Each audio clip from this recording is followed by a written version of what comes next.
So today I think I want to start this episode by asking you guys a question. What do you grow?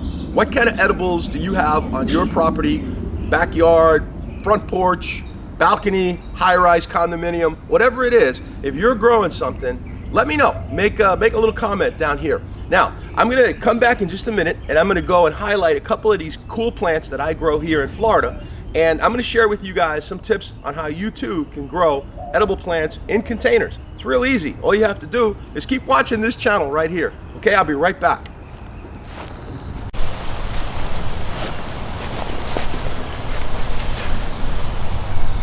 Now here is a really great plant you can grow in a container just about anywhere. You can even bring it inside if it starts getting too cold wherever you live and grow it under some grow lights.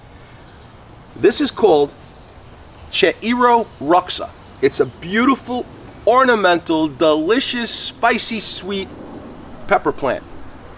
And the best part is an heirloom variety. Now what does that mean, heirloom? That means that you can take the seeds from your plant, which by the way, this guy's a beauty. It's loaded, it's a beast. Look at this. It's loaded with peppers. And you can take those seeds and you can plant them over and over and over again. Every time you get a new harvest, save the seeds, share them with your friends. You're gonna have an amazing plant. Look it up. I'll post the name at the bottom so you guys can look it up and see if you want to get some plants or some seeds. I highly recommend it. A lot of fun, pretty easy to grow. Now, how does it taste? It tastes really good. It's like a jalapeno. So if you like jalapeno, slice them up, put them on your pizza. And guess what? If you leave them on the plant a little longer than this, okay, maybe another week or two, they're supposed to turn kind of like a nice shade of pink, and then they're supposed to be hot and sweet. So I'm looking forward to that. Let's go look at the next plant. Now here's another great plant that you can grow in a container. It's a blueberry plant, and this one's called Sunshine Blue. These are great for down south where you've got a lot of humidity and a lot of heat. These will produce a nice crop every year in the spring. Right about now it's March 11th, and it is got lots and lots and lots of good looking, nice, sweet blueberries. Now if you're growing blueberries and you want to grow them in containers, that's not a bad idea, because your pH of your soil has to be acidic. If you keep it around a 5.5 pH on average, all the way to 6, you can go to 6, and some people say even lower than that, around 4.5. I don't necessarily like that, but you know, I grow mine at an average of 5.5 to 6, and they do terrific. The nice thing about this blueberry also is that it is a self-pollinating variety. So like other varieties of blueberries, you need to get several of them, or at least 2 of them, for cross-pollination. With Sunshine Blue, you don't have to sweat that at all. It is self-pollinating. It gives you a decent crop. This guy's about 3 years old. Sunshine Blue, grow it in a pot. Watch your pH, and you'll be in great shape.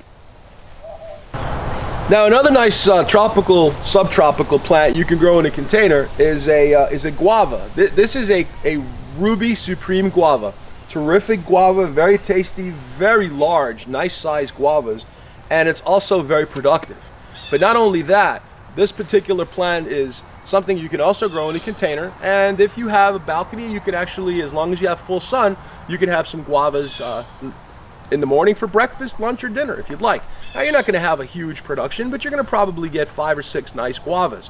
You'll probably need a container that's about a 15-gallon container, and you'll probably need a tree that's about 5 foot with some nice branching on there. And if you take good care of it, like I said, it'll do terrific. Now, another nice benefit of the Ruby Supreme guava is the skin is thicker, and as a result, because that skin is thicker, the insect that comes to lay the egg into that thick skin, when it does lay the egg, okay, if it can burst through that thick skin, it gets in there, that little worm that begins to develop can't travel very far and can't really ruin your fruit.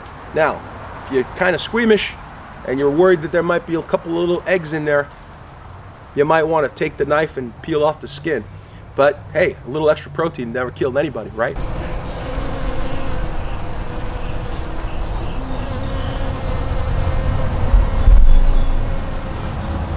Okay, let me introduce you to my little friend.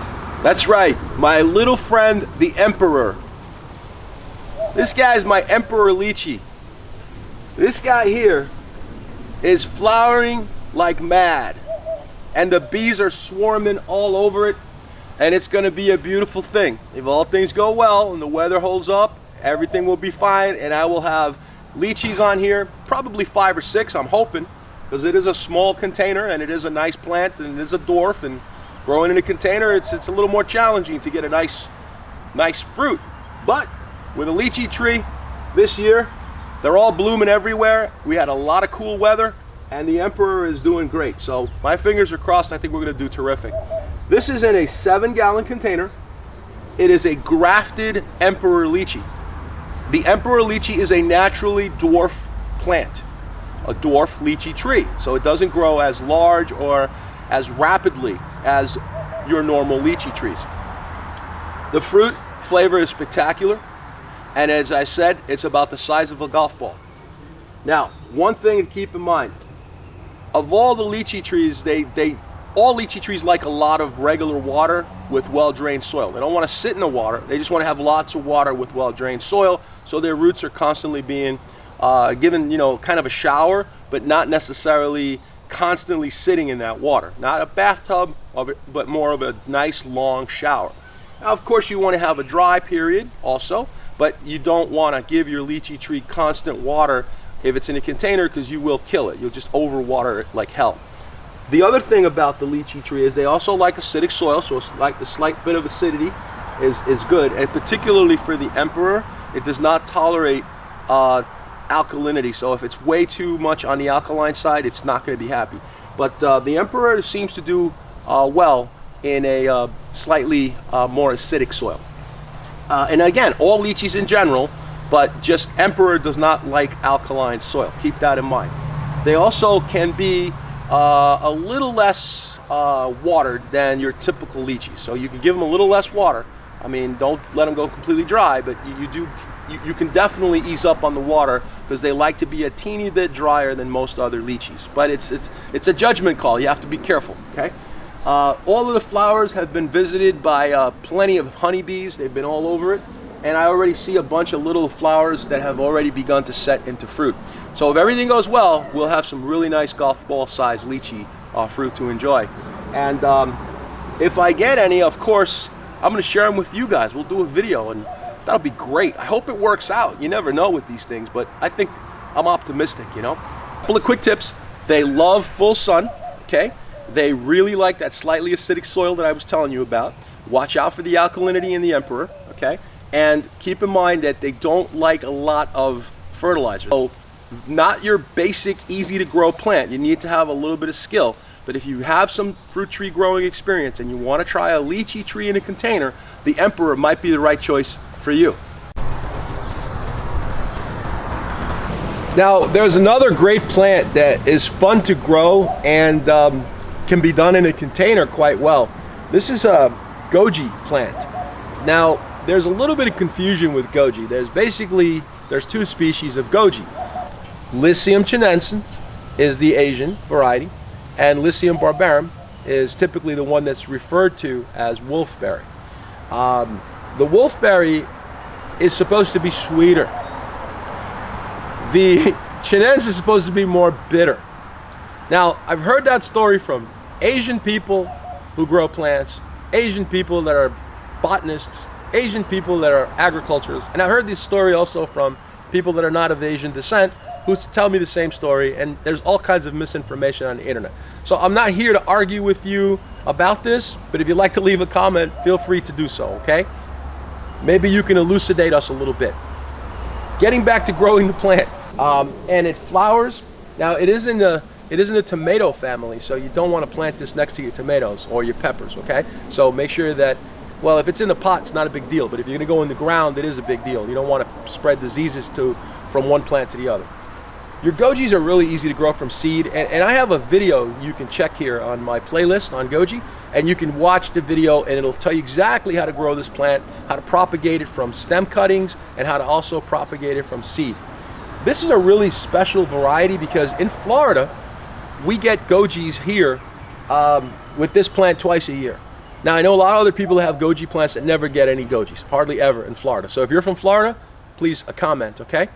This Goji plant produces, like I said, twice a year. and it is a very low chill type of a goji plant. So this guy's on his, I believe, his second year of production, and it produced very quickly. Oh no, by the way, you've got some gojis already on it that are already set.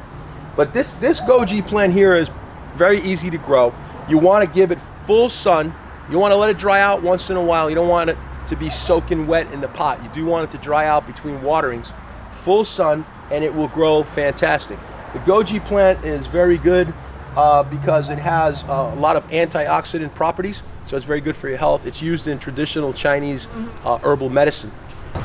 Now here, this is a container grown loquat tree. This one is bursting with fruit. Look at this. And I'm going to break off one of these guys because I just can't resist. But I don't think he's quite ready. He's going to be a little bit on the tart side. But this is a wonderful, beautiful plant that you can grow. It is loaded with fruit. We've got another one all the way in the back over here.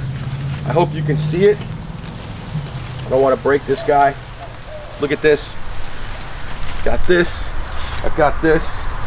And we've got, like I showed you earlier, the one on the top here. So we've got probably a nice little harvest just for me. And I might give a few to my wife because she kind of likes them. Let's see what this tastes like. Oh wow. It is perfect. I look like a squirrel. Look at this. There's not a fruit fly in there. There's not a bug in there. It's unbelievable.